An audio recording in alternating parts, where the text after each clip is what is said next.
우리에게 주신 하나님의 말씀은 예레미야 29장 12절에서 13절 말씀입니다.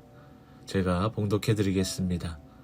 너희가 내게 부르짖으며 내게 와서 기도하면 내가 너희들의 기도를 들을 것이요 너희가 온 마음으로 나를 구하면 나를 찾을 것이요 나를 만나리라.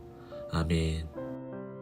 어떤 신학생이 시험 기간이 되도록 공부를 안 하다가 시험 전날이 되어서 불이 나게 공부를 했습니다. 그런데 전날에만 공부한 것이 도움이 될까요?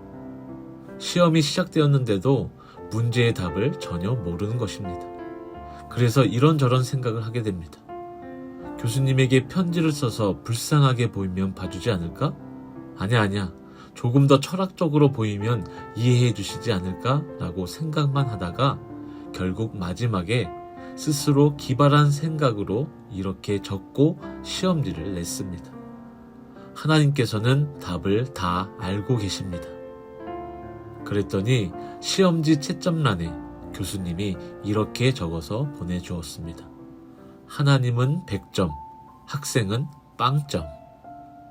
학생은 본인의 생각이 기발하다고 생각했을 것입니다. 그런데 이내 걱정이 많아질 것이 분명합니다. 과연 점수를 주실까? 철학적인 것 같지만 이렇게 답을 쓴 걸 보면 나를 이상하다고 생각하겠지? 라는 생각이 점점 더 커져 걱정만 더 커지기 때문입니다. 학생이 해야 할 것은 생각만 하고 있을 것이 아니라 공부를 더 열심히 해서 다음 시험을 준비해야 하는 것입니다. 그렇게 공부를 열심히 하다 보면 걱정은 없어질 것이고 다음 시험에 대한 기대가 생길 것입니다.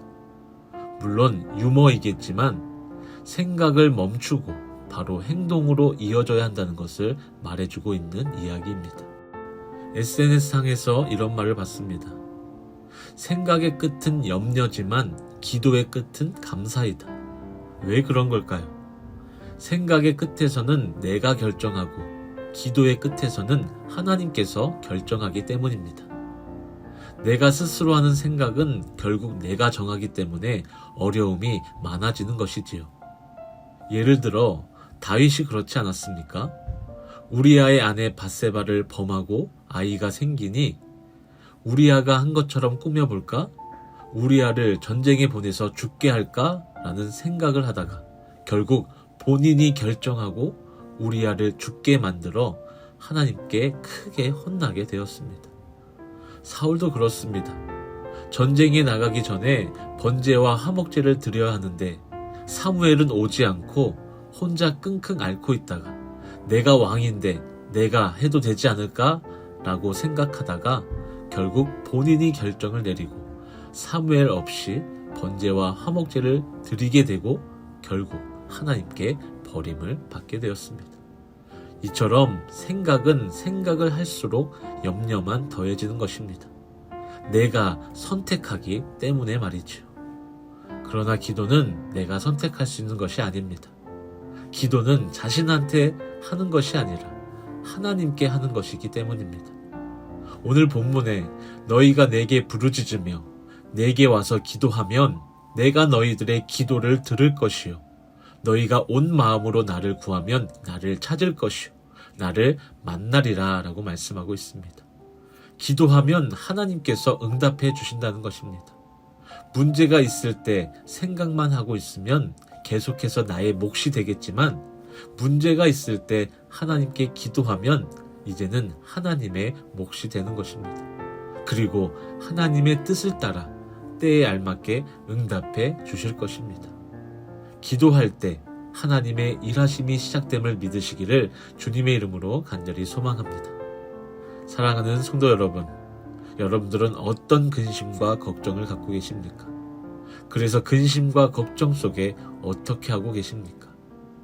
혹시 이 문제를 어떻게 풀어가야 할지 생각만 하고 있지는 않습니까?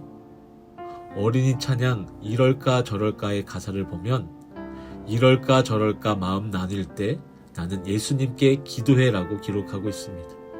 네, 걱정과 근심으로 어떻게 할까 생각만 하고 계시다면 기도하시기 바랍니다. 하나님께 부르짖으며 기도하시기 바랍니다. 하나님께로 나아가 기도하면 하나님께서 우리의 기도를 들어주실 것입니다. 그러하기에 온 마음을 다해 주님께 기도하시기 바랍니다.